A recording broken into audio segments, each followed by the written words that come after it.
नमस्कार, मी सुरेश चिरडे. आपण पाहतात महाराष्ट्र 24 न्यूज. दिग्रस आर्णी रस्ता दुरुस्त होईपर्यंत तूप टाकळी टोल नाका बंद करा. आम्ही दिग्रसकर संघटनेची मागणी. दिग्रस आर्णी मार्ग नादुरुस्त आहे. संपूर्ण रस्ता खराब झाल्याने अपघाताची संख्या वाढत आहे. जोपर्यंत रस्ता दुरुस्त होत नाही तोपर्यंत तूप टाकळी टोल नाका बंद करा या आशयाचे निवेदन आम्ही दिग्रसकर संघटनेने तहसीलदार दिग्रस यांच्यामार्फत जिल्हाधिकारी यवतमाळ यांना दिले आहे.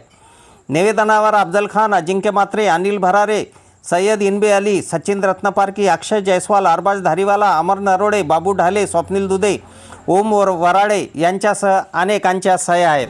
दिग्रस ते आर्णी शहरापर्यंत मधात एक तुपटाकलीजवळ टोल नाका आहे. हे या रस्त्याची जे दिग्रस ते आर्णीपर्यंत जे रस्ता आहे ते अतिशय सध्या निष्कृष्ट दर्जा झालेला आहे, ते खराब झालेला आहे. तरीसुद्धा प्रशासनाने ते टोल नाका सुरू ठेवलेला आहे. आमची दिग्रसकर संघटनेतर्फे मागणी आहे की जोपर्यंत हा रस्ता दुरुस्त होत नाही तोपर्यंत तात्पुरता या टोल नाक्याला स्थगिती देण्यात यावी.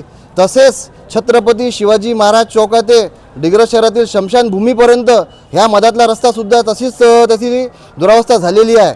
रेस्ट हाऊस समोरसुद्धा असे 4-5 मोठे मोठे खड्डे आहे. तिथं दुर्घटना व अपघात कधी होऊ शकते. सध्या पावसाचे दिवस आहे तरीसुद्धा आम्ही आज तहसीलदार साहेबांना निवेदन दिलेलं आहे. याची साहेबांनी दखल घ्यावी व ह्या निवेदनाची सखोल समजा माहिती घेऊन ह्या रस्ता दुरुस्त करावा व हा टोल नाका तात्पुरता स्थगित करण्यात यावा. आता कसं झालेलं आहे, आता स्थानिक जे प्रशासन जे आहे, स्थानिक लोकप्रतिनिधी आहे यांचा सरळ दुर्लक्ष झालेलं आहे या गोष्टीवर.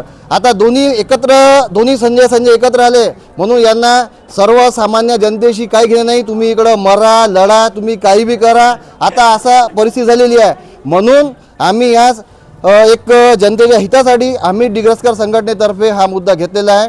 तरी आमची विनंती आहे की त्या दोघांनी सुद्धा आणि प्रशासनसुद्धा या निवेदनाची दखल घ्यावी. धन्यवाद. अफजल खान, ऋषिकेश हिरासह मी सुरेश चिरडे, महाराष्ट्र 24 न्यूज, दिग्रस, यवतमाळ. आमच्या पुढील बातम्याचे अपडेट पाहण्याकरिता आत्ताच आमच्या चॅनलला सबस्क्राईब करा व बेल आयकॉनवरती क्लिक करा. धन्यवाद.